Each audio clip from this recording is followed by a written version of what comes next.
the lovely man in St. Louis. Maddie, how you doing today? Dude, doing awesome. Absolutely loving this late heat wave where it's over 90 degrees and I sweat to death as soon as I walk outside the house. So great. Really? It's hot out there. It's not bad at where we are. Like it's been nice and overcast today. A week ago, it was amazing. Like I go on about a 2-mile walk every day Yeah, and just good. gorgeous 70s. And then I don't know, maybe like a week ago, it just was like, bam, no, you know what? Let's give you summer again. Let's give you like blazing hot devil's butthole summer. And that's where I am. That's And I mean, I guess that makes perfect sense. That's just lucky you, I guess. it's a nightmare, but what are you going to do? I'm sure David James enjoys hearing about the weather. Well, I am sorry about your heat wave. Maddie is not able to join us tonight. He just got back from a busy weekend in Nashville where he was able to. What are you laughing at, buddy? Because again, you've confused me with LD. I not only am not able to be here, I'm physically looking at you. I'm It's sorry. LD I do who that a can't lot. be here. I made fun of my mom for doing this with me and my siblings all the time, like mixing us up. I do it all the time. Like, I don't know. You I know, can't get people straight. I just clearly remember when I one of my first jobs in nursing in a hospital, there was one other man who worked on the unit, black guy, probably 10 years younger than me. Great dude. We got along awesome. But everyone kept calling me Jason. And I'd be like, that's not my name. Like, I'm not Jason. And one day my boss, who hired me, was like at her desk and I was standing there charting. And she's like, Jason, Jason, whatever, Jason. And I'm not looking. And finally she goes, Jason. And I kind of flinched and I was like, are you talking to me? And she's like, well, yeah. And I'm like, well, my name's Matt. And she's like, oh, well, I'm like, you hired me. Like, you hired him, you hired me. You should know our names. And she's like, well, you should be complimented. He's such a handsome young man. I said, does that mean he should be insulted? So, long story short, since LD is the looks in this podcast, I'm curious to see what he says next week when he finds out that you keep calling me LD. Well, I Because would hope that he finds out I'm tomorrow when he listens. we all know he ain't listening.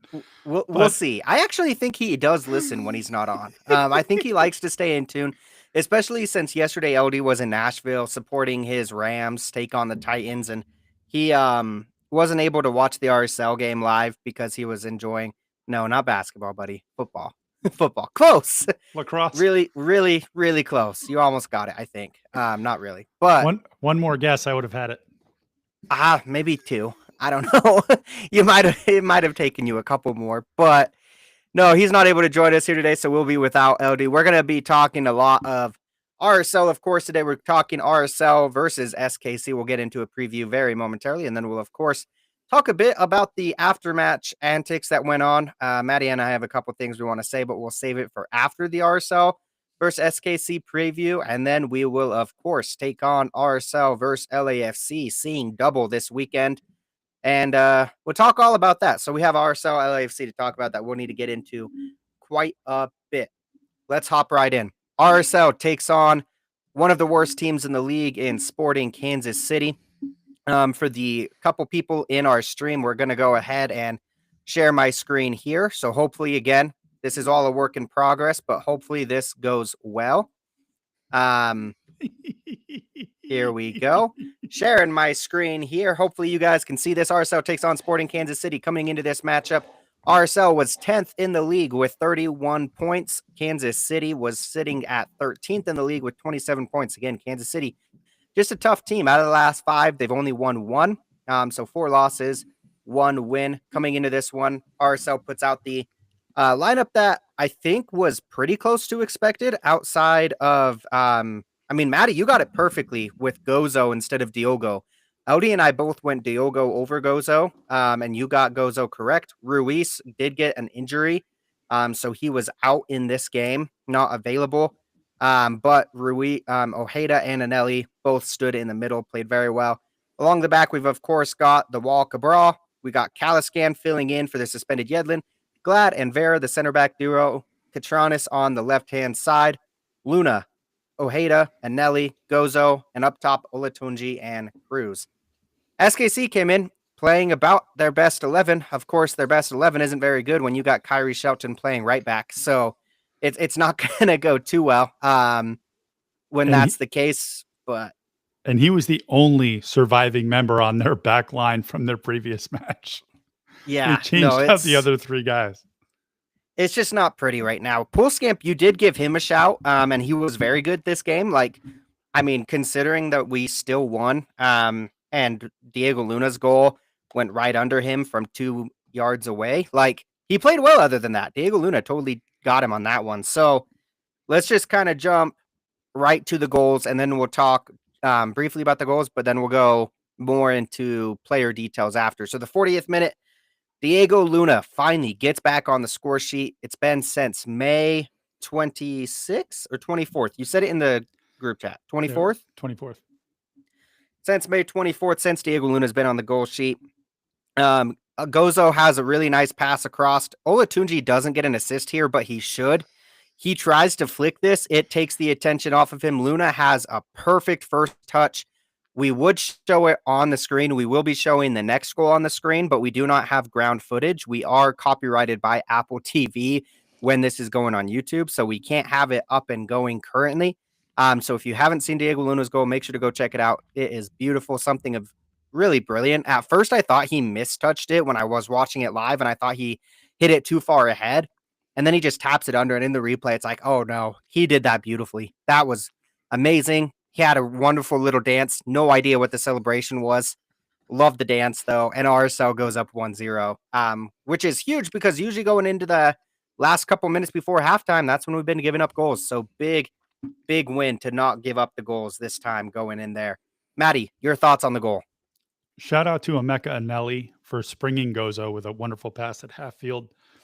I would also say I know there was a lot of narrative online about, Diego Luna has fallen off or he hasn't scored that many goals. This was his 9th goal in league play to go with, I think, 3 assists. Don't forget he had 3 goals and 2 assists with the national team at the Gold Cup. Don't forget he scored in Leagues Cup. Diego's having a fine year. I'm sure if we asked him, he would say he wants more. I'm sorry, 5 assists. So 9 goals, 5 assists. But he's having a great year.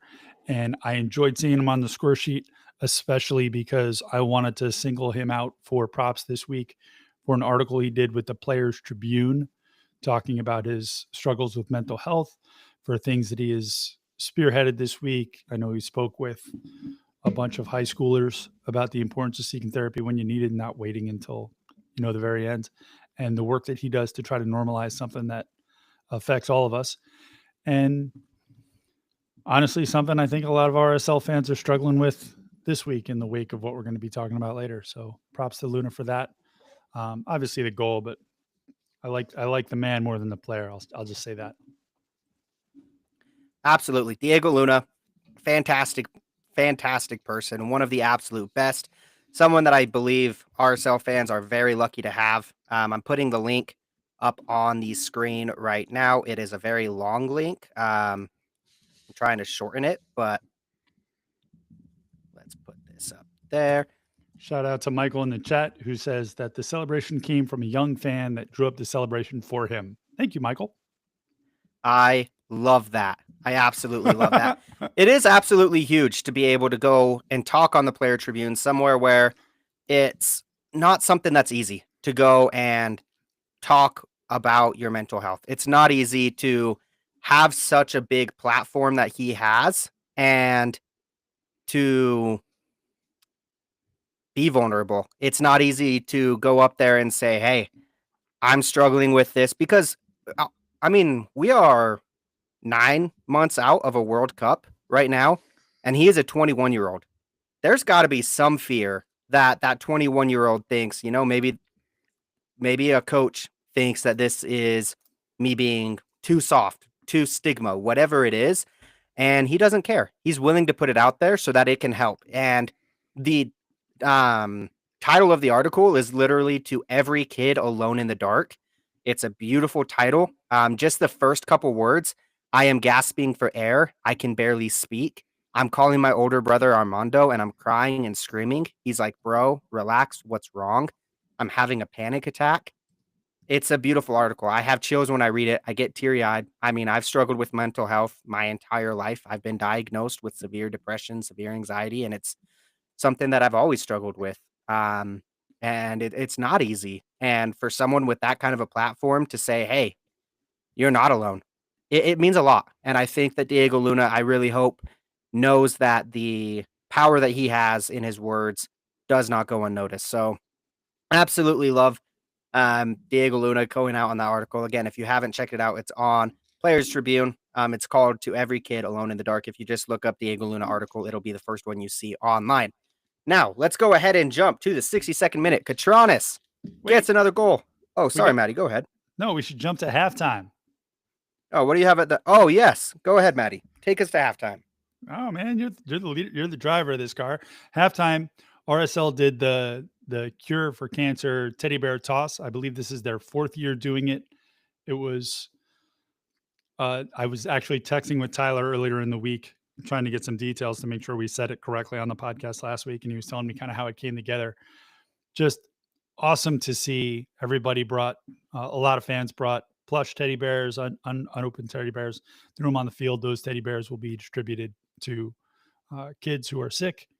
And also, while we're on the topic, we should shout out everybody who stopped at the Hope for Curie tent and got their cheeks swabbed to see if they could be a bone marrow transplant for him or bone marrow donor for him. Again, that website for him is hopeforcurie.org.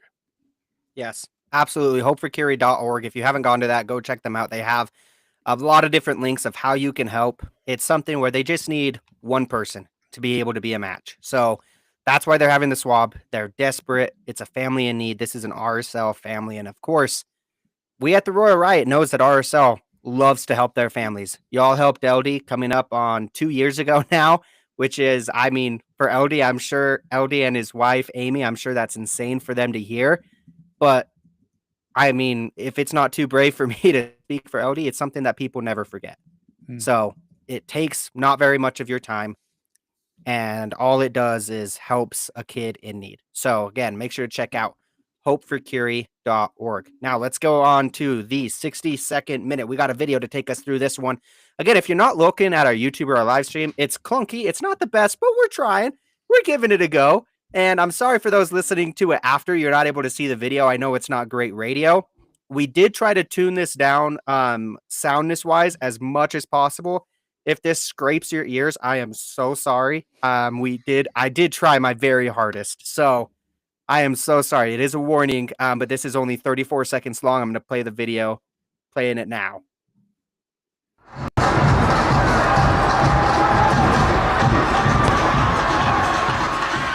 We got Gozo putting it up over the top. Beautiful left ball. Petronis pings it out on his left. Slots it home. Celebration. Gets the team all to him. Hand to his ear, hand to his mouth. Kind of a interesting celebration. Absolutely love it. I always think that the hand to the mouth shushing is for away crowds, but hey, the home crowd got it that time, and I love it.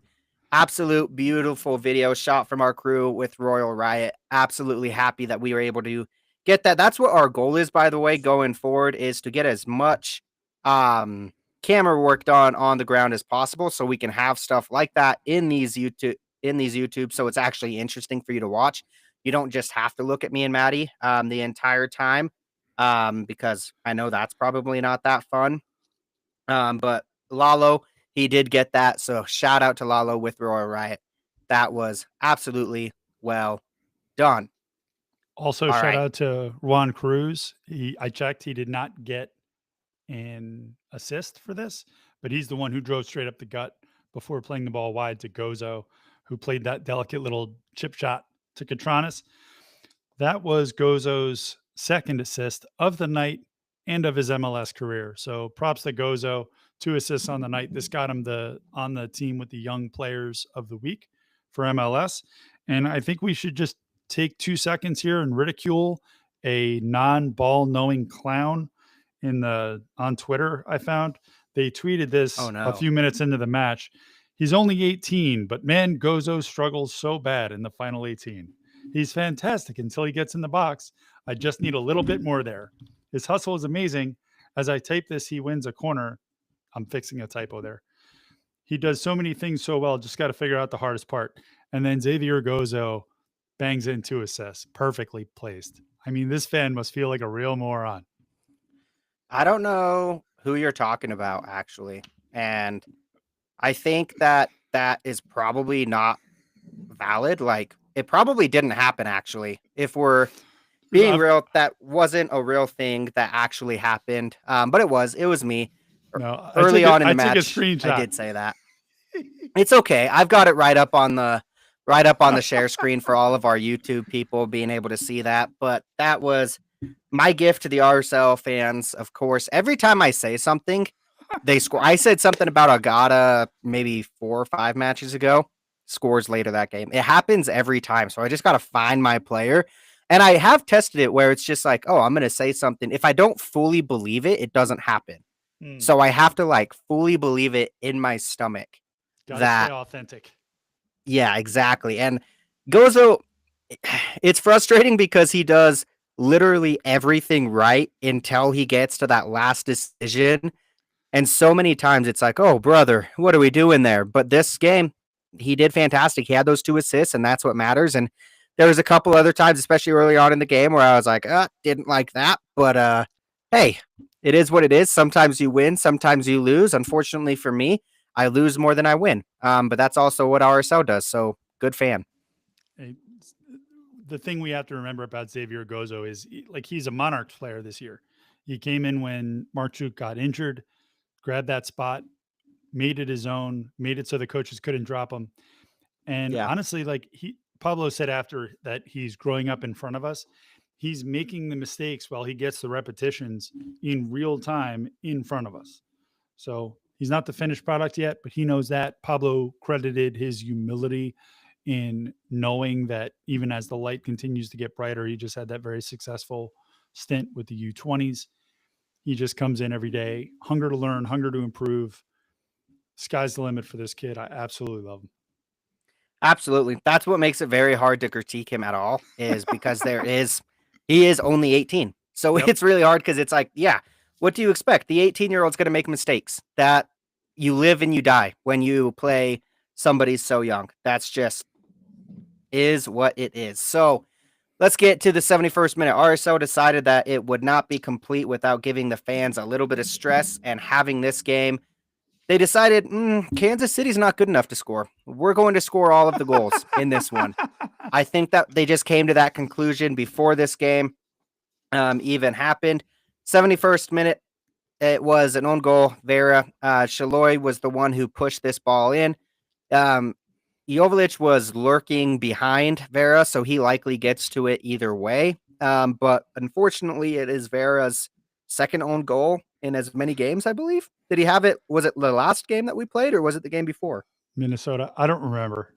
That was our second. That was our last game that we played before this. So that's 2-2. It's Daniel Shallowy. And Shallowy's so good, cross. Man. Pisses me off. You know, it wasn't a shot. It wasn't a cross. Vera had his jersey tucked in. I don't know what else he could have possibly done. It was unlucky, but at the end of the day, you look at it, and Dejan Jovalic has just been on fire all season, and we kept him off the score sheet. So we take the win and move along. I think the bigger thing is just, and Pablo talked about this post-match. He said it's difficult when you're off for 3 weeks to really gauge fitness levels. So I think without him saying it, he would agree when I say that it seemed like for the first 65 minutes, RSL's offense was dangerous. But the defense was structured. Everyone looked connected, which has been our Achilles heel this year. I feel like there's just been a lot of disconnect between the lines. For the first 65, everything went great. And then the 65th minute, it was like the wheels fell off. And then they made a bunch of subs in the 72nd minute to try to get it back. I don't know. What did you think of the substitutes? Did any of them stand out to you in a good way? That's actually, so I saw some discourse on this that said basically, oh, this is where I struggle with Pablo Maschereni because the substitutes, but I don't think that the subs like you have to make subs. I just think the subs aren't that good, sadly. Like I don't think that it's like a coaching thing of saying, "Oh yeah, you're not making the right subs." I think it's just I don't like our options as much. I do wish there's been a cry for Johnny Russell. I think that that cry should be heard. I do think that that man should be seeing more minutes, especially as a sub. But overall, I just think that the reason that there was such a fall off in energy was because Olatunji and Cruz were combining so well with each other this game. Olatunji was my man of the match. He's actually our lowest rated FOTMOB player other than Vera. But I thought Olatunji was fantastic. He should have had an assist. He's not going to get credited for it. He is the reason that goal leaks out to Luna because he takes up another player. And this entire match, he's all over the place. Cruz, this was Cruz's best game in an RSL jersey so far. It actually made me see his potential price tag for the first time. Again, no goals, no assists. He even had a yellow card, but he was everywhere in this game. And he was defensively. And the thing that I loved most about Olatunji and Cruz, the moment we gave up the ball, they were on there. They were so fast recovering. And when you have Ojeda and Anelli, that's something that's very needed because that's why we actually played Caliscan against Minnesota in the midfield is because Pablo thought we needed more of a communication defensive presence back there. Having those strikers that are willing to just dive back in there makes it so much easier to say, you know what, Ojeda and Anelli, yeah, they're both a bit more offensive minded, but we're not risking as much because we have the forwards that are willing to contribute, especially when Gozo and Luna are a bit younger. It really helps to have the experience up top being willing to commit back. And I thought they played really well. I think both of them linked up with Luna really well. Cruz got visibly frustrated with Gozo quite a few times throughout this game. He's done that just about every game. However, I think that that's good for Gozo. I think it is really good for the 18-year-old to realize, shoot, there's the experienced players that I'm not connecting with yet. And I think that's a learning thing for him. But if you watch the game very closely, you can see you can see Cruz.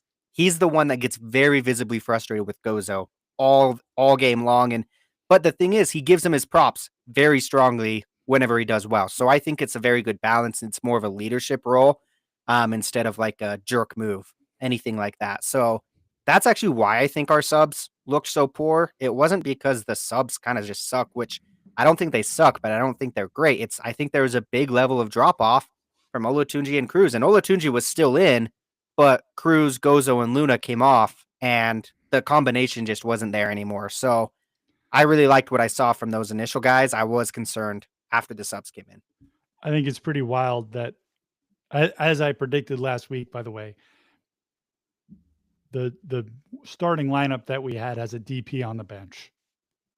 So I was disappointed with what Diogo brought. I was disappointed with what Agata got. You know I'm a Willie guy, but I was disappointed with what Agata got. I jokingly put in my notes in the 92nd minute that he drew a foul. What a boss. Because I think it was the first thing that he did that was really great for the 20 minutes that he was on. I too was disappointed that we didn't get to see Johnny Russell against his former club. When they changed out the right wing, they brought in Tyler Wolf. And I don't know why they went with Wolf over Russell. I can't speculate, but I know that Wolf has been tearing it up for the Monarchs and that they have talked about like he needs to get minutes. He needs to be rewarded for so many times he wins the belt at training, which is the kind of the players and coaches acknowledgement of whoever had the best training session. They give him this like wrestling belt, like the ones that wrestlers get when they win a championship. It was WWF when I was a kid. I'm sure it's something else now. Yeah. Well, I like that. I mean, rewarding guys in practice is great. I think that's good. And Tyler Wolf, he's a younger player who's out of contract pretty soon. So it's like, yeah, there's a lot of guys where it was mentioned on the broadcast. They pretty much were mentioning it with Kansas City more than they were with us. But you do need to see a lot of guys that you don't know what you're going to have on your roster next season. So there are guys where it's like, you kind of know what Johnny Russell is. Tyler Wolf, you don't really know what he is when it comes to game. So I can see why they give him minutes, especially when you're up 2-0.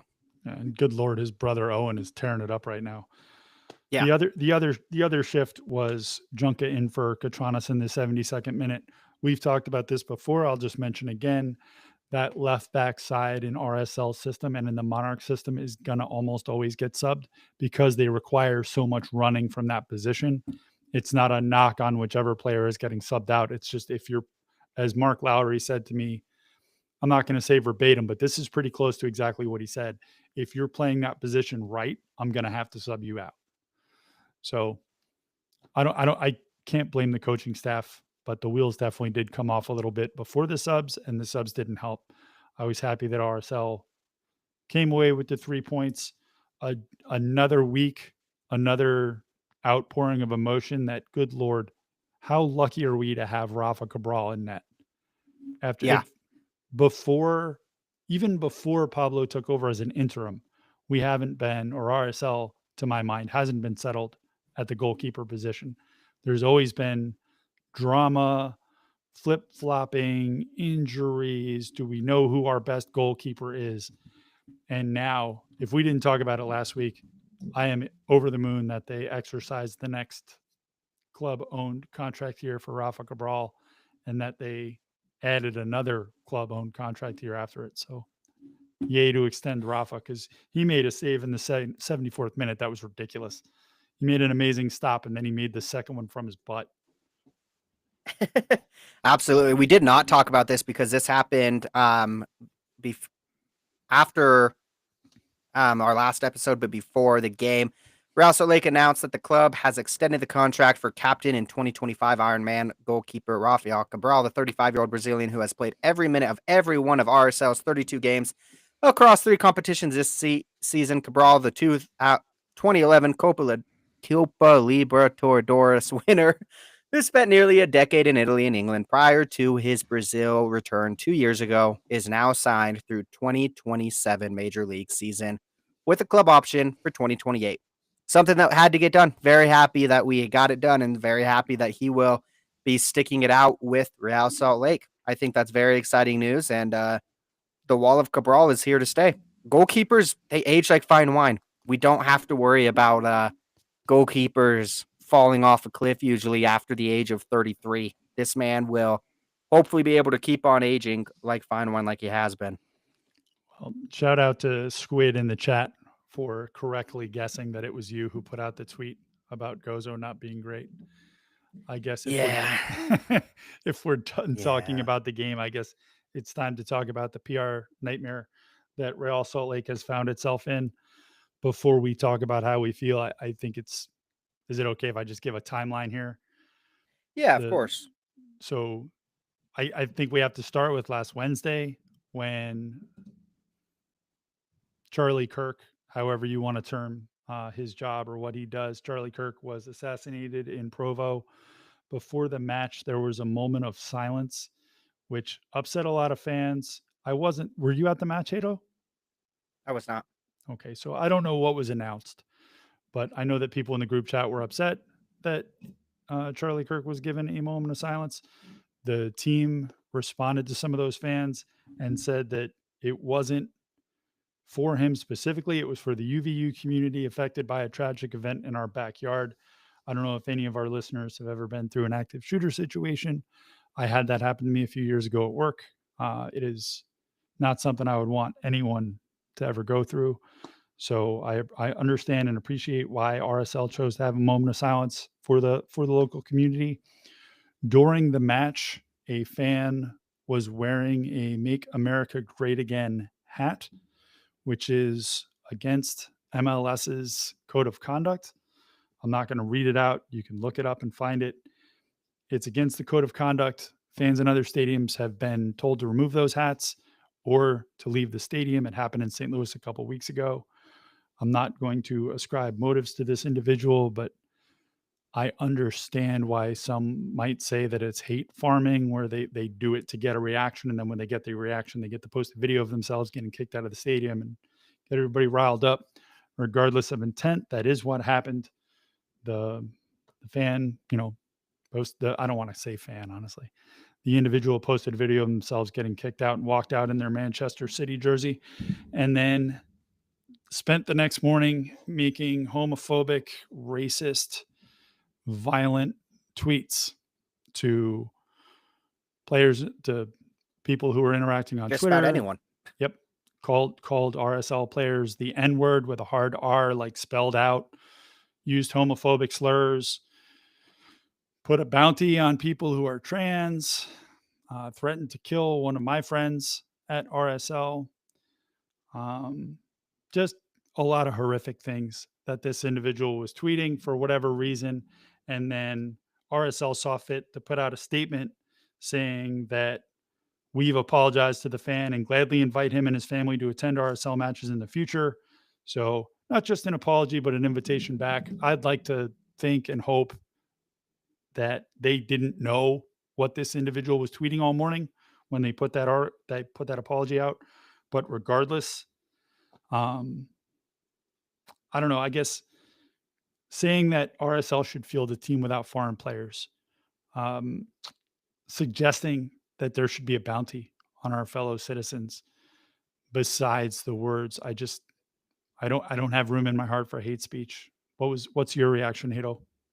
Well, first off, I mean, I think we got to get out and say this podcast has pretty much never talked about politics for a reason.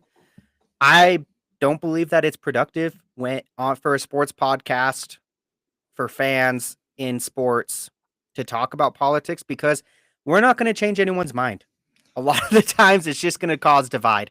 And unfortunately, that's the way that I think a lot of people view politics is, hey, I'm going to use this to gain a step up on people.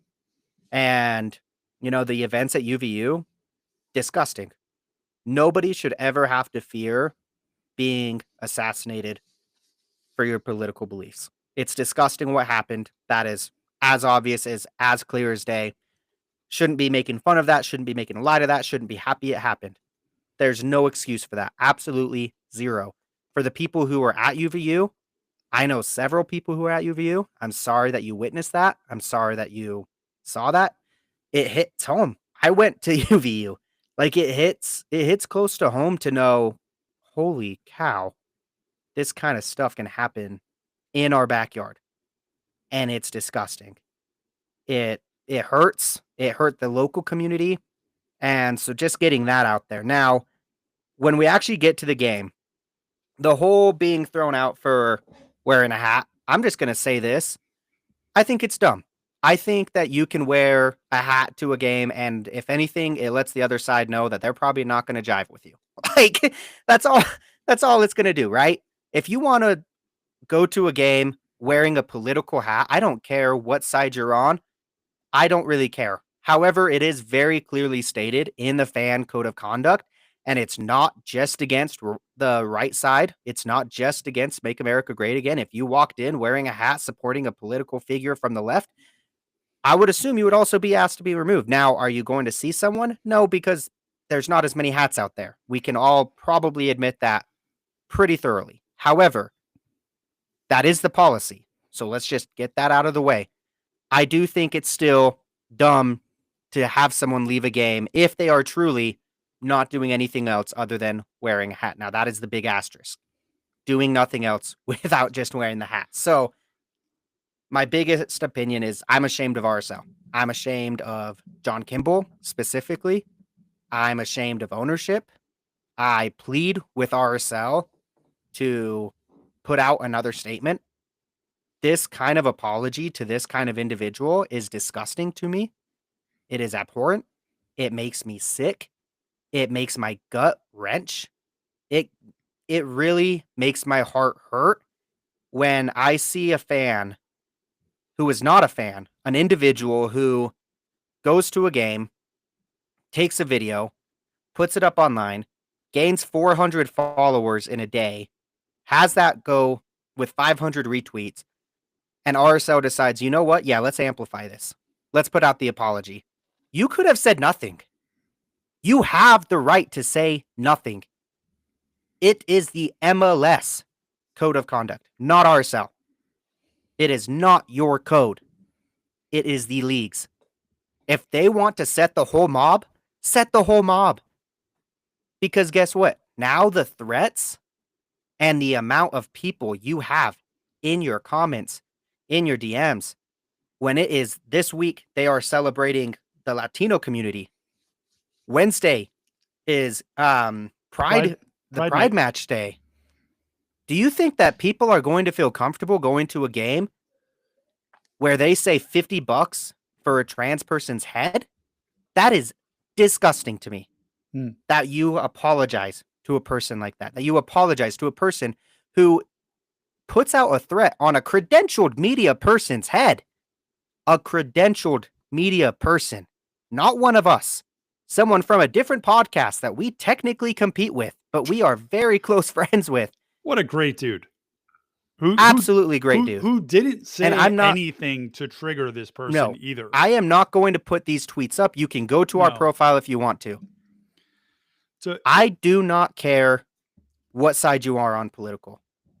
But as a country, as a neighborhood in Utah, as fans, shut the hell up and come together, people. Do you not see what we are doing? Be friends.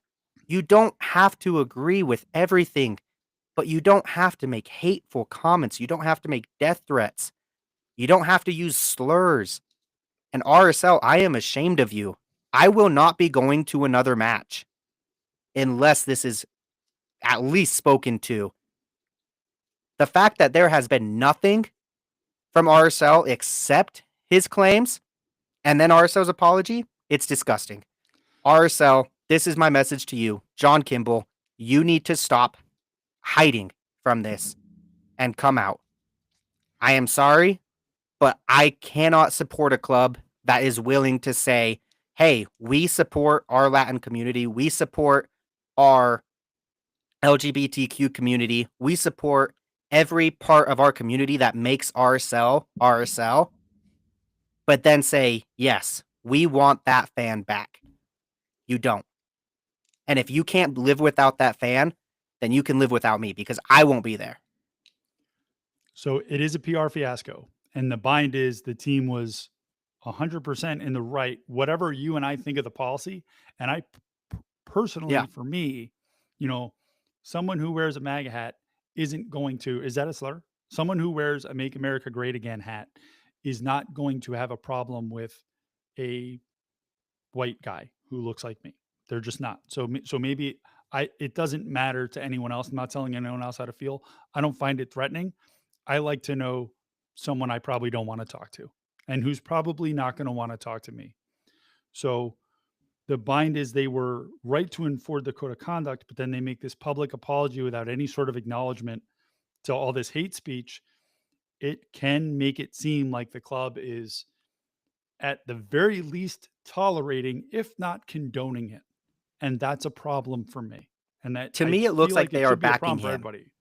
It's not about a hat. Is America First Field a safe and welcoming place? Yeah. That's what it is to me. Are we protecting our locker room that is full of international people, players, staff, fans, people who come here to support the club or to work for the club or to advance the interests of the club and now are being subjected to this? Do they feel safe? We already know that we have lost players because their families did not feel safe here. How heartbreaking is that? There are talented players not on this team anymore because their families don't want to live in this country because they either are afraid or disgusted by this type of thing. And if inclusivity is a core value of RSL, well, this response did not back that up. No. So, and I do want to say that there is a petition out there. It's on change.org. It's very easy to find. If you look up Real Salt Lake, you'll find it. I am 1,000% willing to talk to anybody who wants to have an actual conversation. My DMs are open. They always will be. Everyone at the club has my cell phone number. Okay. If you're having a hard time with this, reach out, because I'll tell you right now, I am struggling to process it myself. I did not prepare for this podcast the way that I usually do, because this has taken up such a lot of bandwidth. And even the assassination has taken a lot of my bandwidth. Yeah. It's not the way I want the world around me to be. And Maddie, I mean, I don't want people getting killed over their whatever their viewpoints. I don't think they deserve to die. Nobody should be harmed. As long as it's, words. people who go out and kill people, people who go out and rape, people who do, there are reasons that punishment is needed. And I Right. do think that there are thoughts and words that are dangerous, but Absolutely. I don't think that people should be killed because they say that the Epstein files should be released. Yeah. I think that no matter what, Roy Riot takes the stand that you can have your political opinions. We want people of every single type to be coming to these games as long as you are willing to be kind to other RSL fans. As long as you are not in any way a danger to other RSL fans. If you have right beliefs, left beliefs, down the middle beliefs, I don't care. Come to the game. We want to see you there. However, you have to be willing to respect others. And that's the biggest thing that we've lost is just a lot of respect. And I don't want anybody to think that this is all, oh, they're pissed off that this guy was wearing a MAGA hat. That's what my comments were a bunch of. Oh, you don't like free speech. I don't care. I am happy that he wanted to wear his MAGA hat to the game. And again, I think it is a dumb policy. It's a waste of time. All it will do is bring controversy like this. It's a stupid policy. That's out the window for me. It's the responses afterwards and RSL's response that I am deeply ashamed of my club. It is not the kicking him out. It is not the apology necessarily. It's the fact that this is the guy that you guys chose to back. This disgusting behavior is someone that you say, yes, we want you back. And again, I know a lot of our listeners, they'll go both ways politically. We want you here. We do. But let's just learn to respect again. Let's learn to love our neighbors. And let's learn that the riot's a safe place. Sports is sports. That's why we don't get political on here. Unless they think that Pablo shouldn't be our coach anymore, in which case, I don't know, No, not Maddie, every bad not, Maddie. Bad. not every viewpoint is worthwhile. Yeah, spray the squirt bottle on Maddie there. If you think Pablo shouldn't be our coach, I have a listening ear for any opinions. Any opinions I am down to listen to. But speaking of our amazing podcast and our diverse podcast, I think Jimmy put out a really great tweet today. He said, football is about the game and the passion behind it. What makes it truly great is the diversity each team brings through its players, and I would add its supporters. At the end of the day, no matter if you're white, black, Asian, Hispanic, rich or poor, we're all the same. So I don't think it's a lot to ask that we respect each other in the stadium and online. Just outside of sports, start respecting people. Stop dividing like this. I would say this entire place. And again, I haven't been thinking about much else. I think we can support RSL no matter how we pray or how we vote. I think there's, but I don't think there's room for people who attack other people just for being who they are, or attacking people because of how they vote, or attacking people because of how they pray. I draw a hard line with that. There's no place for that for me. And if you can't handle that, then to me, you can keep your bitterness and kiss my grits, because Jesus said, love your neighbor. And that's what I'm going to do. And if you can't do that, then be aware that I don't agree with you and that I have a problem with it. And I don't want to talk to you about it. Yeah. If you don't feel that way, honestly, just give me a miss.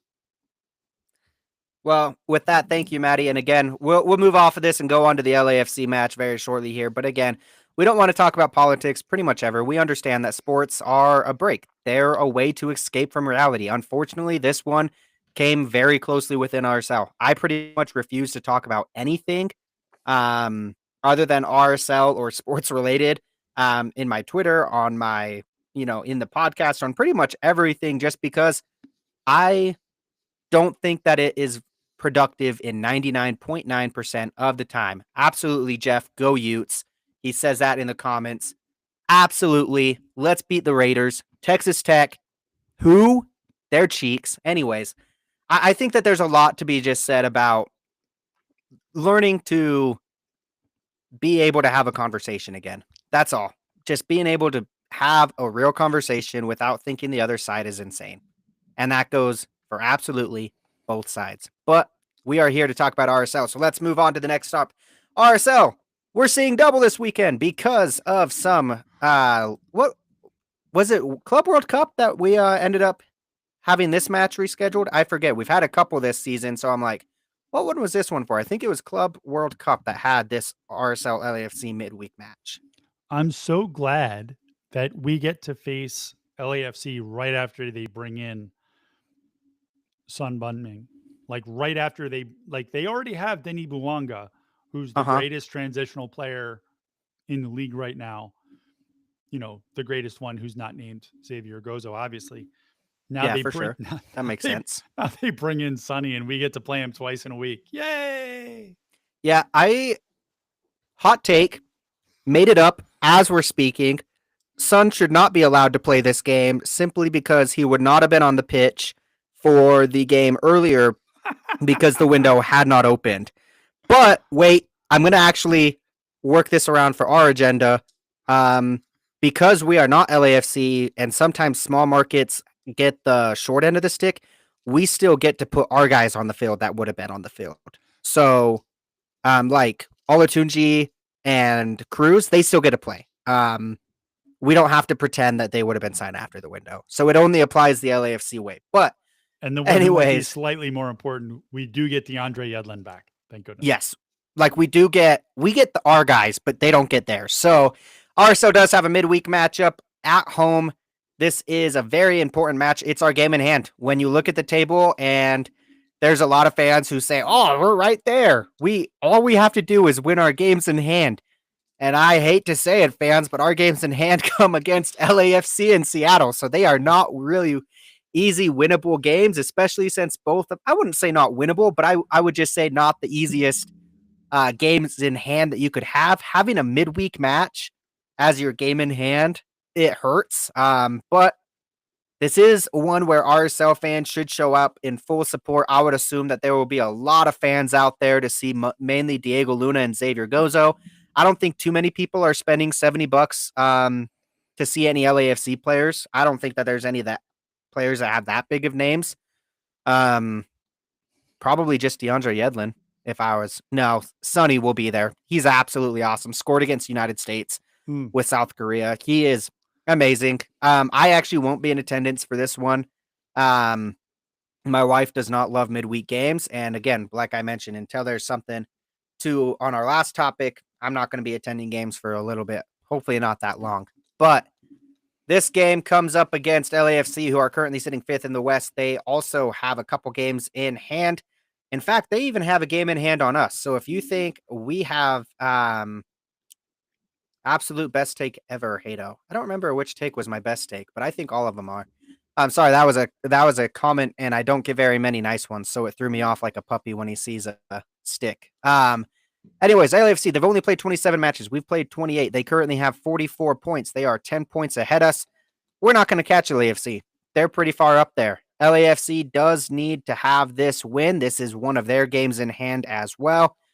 They're trying to catch up to that third spot with Vancouver. They have a game in hand on them, so it's still technically in reach, but they're about 8 points behind them. It would be a pretty big grasp. If anything, they're just trying to pull away from Portland and Austin with the 6th and 7th spot. So that's really what they're looking to do. They're coming in with one of the best players in the league with Denis Bouanga. They have Son, who's been fantastic for LAFC. Denis Bouanga. Oh, what would it be? What kind of podcast would it be if I didn't mess up a name? I mean, I'm not asking for you to get like bench players 3 deep. This guy's like an MVP. You expect me to get the MVP of the league, right? That's asking a lot. A guy that I watch so much because I'm a sicko and watch so much soccer. You expect me to get that guy's name, right? I mean, I don't think so.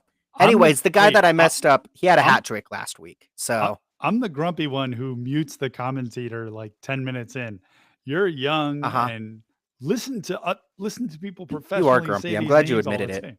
Dude, I don't think I could. It's not admitting it. It would be like saying I don't have a beard to say that I'm not.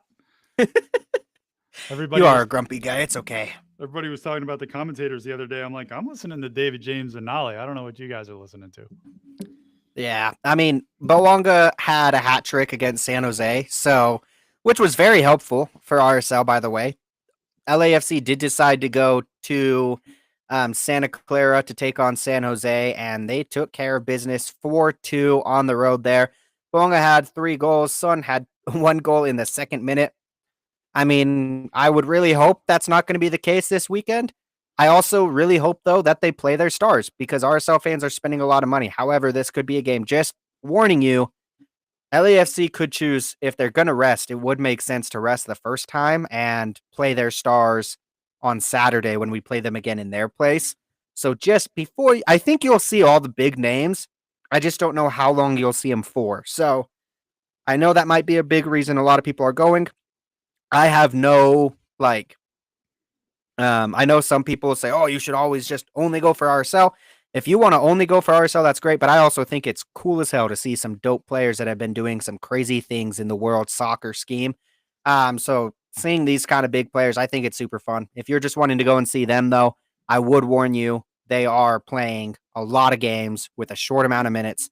LAFC has played so many games this season. They went deep in Leagues Cup. And then they have, again, us on the road Sunday. It's actually not Saturday. I thought it was on Saturday. We're playing them on Sunday night at 7. So Dude, this is just taking a look at LAFC's schedule, though. Sonny has 2 goals and an assist in 379 minutes. This guy is. Yeah. I don't blame anyone for going to want to watch this guy play live. I'm jealous of people who get to do so. I will be watching him. And I thought that the scariest thing in the San Jose match, which I did watch, is that Trundle finally went to a 3-5-2, which, makes perfect sense when you've got Bouanga on one side and Sonny on the other. But I was kind of hoping he wouldn't do that because I don't want to see him do it to RSL. But and they've just got one of the best young teenagers in the league coming off the bench now. So that's awesome. Are you talking about Nathan Ordaz? David Martinez. I guess we have a lot of options for them. Dude, I like this Ordaz kid. I mean, how hard is it? Name some homegrown forwards that do well in this league. There's just not that many. We seem to do homegrowns well at like center backs, outside backs, D-mids. Gozo is actually an exception to the rule. Yeah.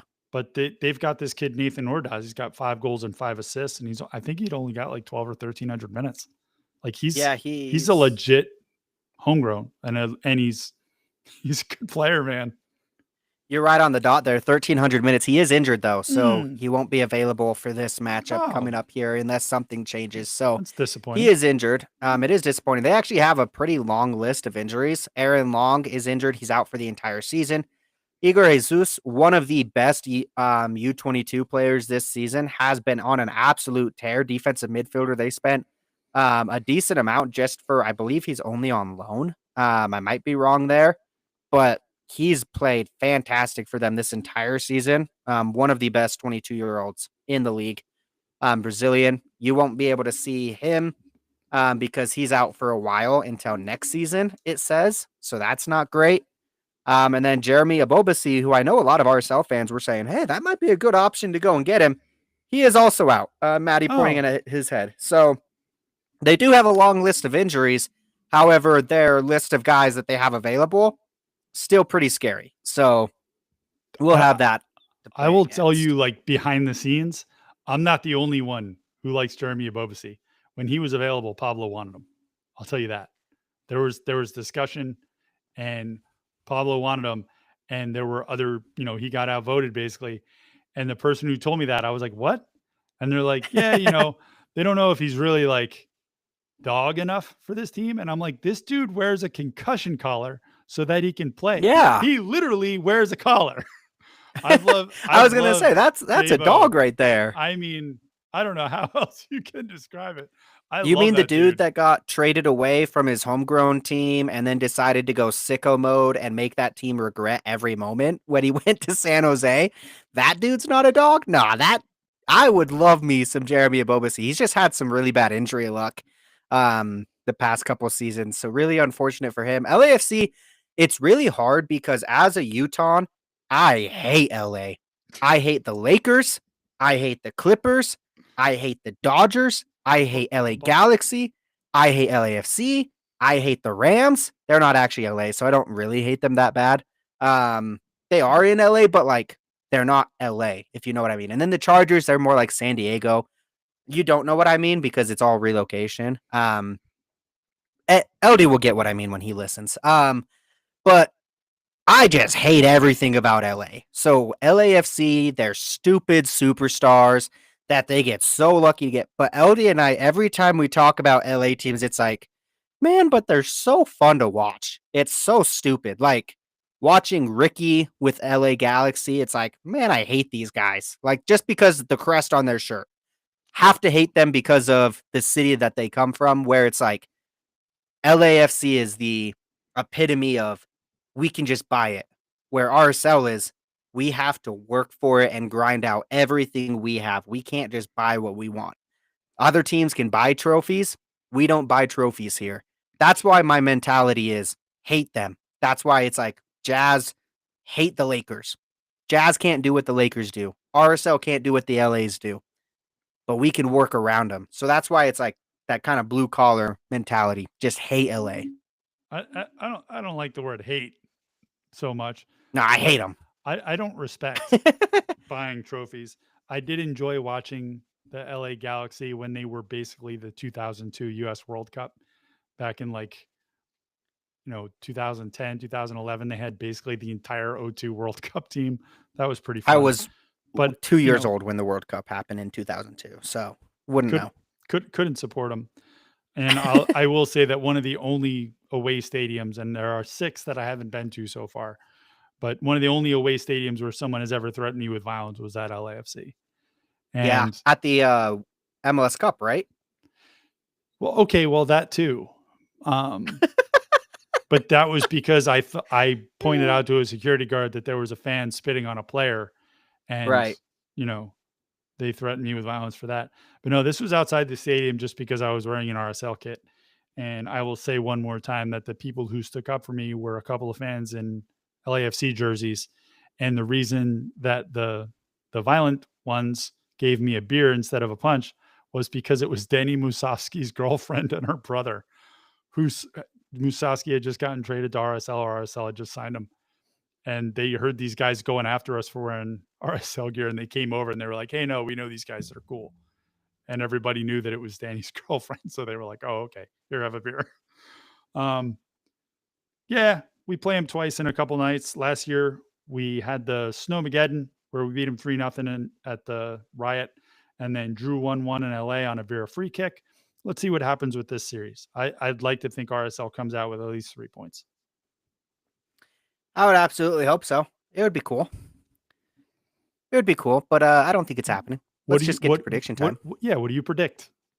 0-3. I think it's not going to be nice. Ooh. I think that they're going to come in here. I think our defense hasn't been looking too pretty, and I think that they're going to get to us a bit. So I'm going to say, actually, 0-1 on Wednesday, 0-3 on Saturday. I think it just gets worse. I think this is going to be a bad week.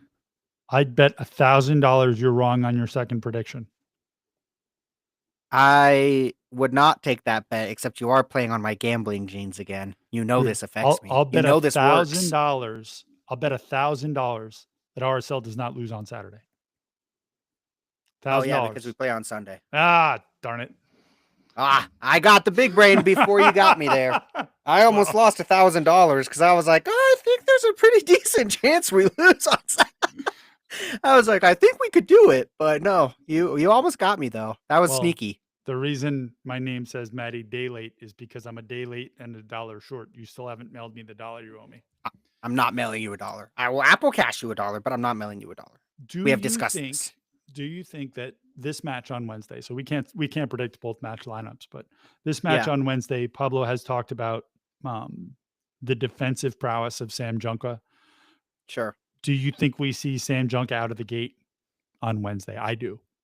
Who do you think's faster between Junka or Katranis? No idea. I think that we probably see the speedier one because they're the one that's going to be messing with Bawanga. So that's what I would say. But also, So it's a good I shout. I just think that at that position where there's so much running, one of them is going to start Wednesday and the other one is going to start Sunday, and they're going to flop this man in. Thank you, Jimmy, who wants Hato to pay me my dollar. I think we're going to see one on Wednesday and the other one on Sunday. And I think that it's, Junka, who had less work on Saturday. So I think we're going to see him start. I'm also curious your thoughts, what you think is going to happen with the pivots. Pablo Ruiz was injured and couldn't play on Saturday. And with Yedlin out for yellow card accumulation, Noel Caliscan being at right back meant he could only really go into the deep pivot role if there was an injury where they would bring in like PQ to play right back and then Noel goes into the pivot. But Pablo has talked about Noel Caliscan being a more defensive pivot. Do you Right. think we're going to see him at the pivot? My hope would be that we go all out with our best available on Wednesday and see what happens. So on Wednesday, let's actually pull it up. We did this last week. We can make a prediction maker here to really see what we think will happen. Sorry, I'm just pulling this up here. Should have been more prepared. Well, All right. you do that. I will tell everyone at home that the Monarchs beat Matt Taylor's Ventura County last night, 2-1. Jesus Pereira opened the scoring in the 7th minute. Ventura County scored more or less off the kickoff to tie it up. And then Marco Sembrano, this player I keep telling everybody you got to watch, drew and converted a penalty in the 52nd to win 2-1. The Monarchs are sitting in 4th. They haven't clinched yet. The 3 teams above them have, but I think it's, every week I keep waiting for it to happen. They're on the road Friday night, 8:00 Mountain Time to face second place, The Town, which is the San Jose affiliate. And then they've only got 2 more matches after that. They play in North Texas, and then they finish the season at home against Vancouver too. So tune in Friday night to watch the Monarchs take care of business at The Town. Boom. Thank you, Maddie. All right, let's get into this starting 11 predictor. So this is what we went out with, except I already did switch Yedlin for Caliscan at the right back spot. I want this exact lineup rolled out right here. This is the only change I want to make is that right back Yedlin spot. Other than that, I am ready to roll this one out. If you wanted to make the argument for Junko over Katranis, I can see your argument there. Other than that, I think I'm happy there. But I think for me, the more winnable game is going to be Wednesday. A, it's at home. B, I think that if LAFC is going to choose to rotate, it would be on the road in elevation, and they will go hard on Saturday, which means if we're going to get any points out of this 2-game stand with them, it's more likely to come from Wednesday's matchup. So go hard on Wednesday. Run your guys into the ground if you have to, and if you can get a result, get a result. If you can't get a result on Saturday, well, guess what? You probably weren't going to get a result when you look at a schedule and see Sunday night LAFC very often anyways. Not very many teams do go into LAFC stadium and pull out points. So when you're up against this kind of decision, I would say go for it all on Wednesday. Try to get 3 points because we do need to take advantage of this game in hand. Even if you lose on Saturday, it puts us very close with Sunday. It puts us very close with San Jose. So you got to get some points. You got to hope that you get 3 points out of the 2 matches available. I would go this lineup, which is Cabral, Katranis, Vera, Glad, Yedlin, Gozo, Anelli, Ojeda, Luna, Olatunji, and Cruz. Maddie, any changes you would make? I would put Junka in to start so that Katranis is coming in the 70th minute against a tired LA. But I wouldn't mind a little focus on defense so that they don't run away with it before we get a chance. Other than that, I'm fine with it. And I also obviously said I wouldn't be surprised if I saw Caliscan in one of the pivot spots for the same reason, just the defense stuff. Squid just asked a great question in the chat. So is running Junka, CB, and Katranis LB just not feasible because of no backups? Mark. I'd love to see that tried out more. I actually think that it's not the worst idea. I think right now, if you want to try things out, you can try things out. I think that if we are, though, I would like to try it out on Saturday or Sunday to not piss off Maddie one more time by messing it up again. If you're going to try out a different combination, I would just like to say, okay, let's go with what we know once more. Hopefully it works out, even though it hasn't, and maybe that's crazy. The definition of insanity is doing the same thing and hoping for different results. But yeah, actually, no, let's change it up. I just talked myself into it. I'm actually okay with that. Yeah, I'd be fine with putting Junk at center back and Katranis at left back. But the problem is, and this is where I get super controversial with Maddie here, is I don't take off Vera, I take off Glad. That's my center back that I would take out. And I don't know that Vera can move over to that right center back as easily. Squid, the answer to your question is yes. The reason it's not feasible is because there's no backup at left back if you do that. And the position demands at left back so much running that you, besides injury possibility, you have to have a plan to bring someone in. Next year, I think that person could be Ruben Masalas from the Monarchs, but this year we don't have one. So one of them starts, one of them backs up. That's what I think. The only other way that you could do it is to start them both, know that you're going to take out the left back and shift Junka left. Now you're changing your center backs in the middle of the game. I don't love that. So it is a good shout. It is something I'd like to see. Everybody knows I'm a huge Junka guy, but I don't like changing the back line around in the middle of the game. So right, outside backs is one thing. Changing the center backs, I don't love it. Yeah. Well, I think it'd be fun to try out. I'm not against it, even in this match. Other than that, I would like to see the double pivot stay the same with Ojeda and Nelly. I thought Luna played terrific with Olatunji and Cruz. Gozo played terrific as well, got his 2 assists. Don't mess around with that and hope that you can get more from the substitutes. You do have to keep in mind as well, Agata and Diogo aren't very used to coming as substitute roles.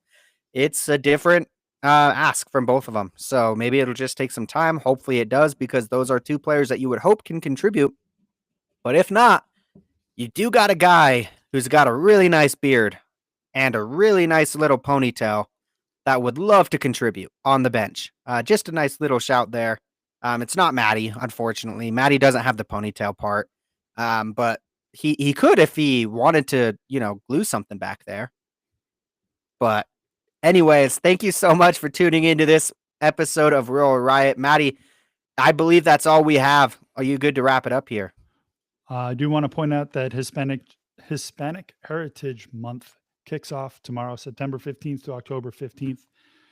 There will be spotlight on the unique cultural backgrounds of the team, recognizing the strong Hispanic and Latinx presence in Utah. So that's happening. Also, Wednesday night is Pride Night. If you enjoy our podcast, if you enjoy watching us on YouTube, do us a favor, hit that like and subscribe button, especially that subscribe button, and then go to your friend's house and do it there too, because those are the things that will really help us. Thank you so much for listening, everybody. Absolutely. Thank you, everyone, for listening. And Squid just broke the news that he cut his hair, actually, and now I don't want to see Johnny anymore. That changed my whole opinion. Also, Jimmy Polanco, our wonderful reporter extraordinaire, and mi hermano from A Different Madre, predicted a 2-1 win for RSL, as did I, or as do I. I'm going to go one step further and tell you the goals are going to be Olatunji and Luna. And I expect that Cruz is going to finally get an assist this week, because, man, I liked watching him play on Saturday. I actually forgot what the scoreline I predicted was. Oh, 1-0 for the first one in favor of LAFC, and then 3-0 for the second one, also in favor of LAFC. I think we don't get blanked twice. What kind of dumb prediction is that? All right, 2-1 LAFC, and then 3-0 on Sunday still. Yeah, we do get blanked in LAFC. I've changed my prediction several times. LD will predict a 1-1 draw for Wednesday, and he will predict a 2-1 loss on Sunday. That's LD's prediction. You heard it here first. I'm saying 2-1 for RSL on Wednesday, 2-2 in LA on Sunday, because that's the day we're playing. Sunday. So make sure, RSL fans, you can go to the game on Wednesday, 7:30 Mountain Standard Time. You can also, of course, catch that on Apple TV. We are the Sunday game of the week for MLS. Sunday, 7 o'clock in LA. Make sure to tune into both those games. Thank you so much for listening. Make sure to hit that subscribe button on YouTube. Leave us a review on Apple, Spotify. Really, any feedback, we love to hear it. If it's negative, just maybe DM us. Maybe don't go and touch that star rating. That would be very much appreciated. And Jimmy says 1-0 on Sunday. Thank you so much for listening, and we will talk to you all next week. Go Real Salt Lake.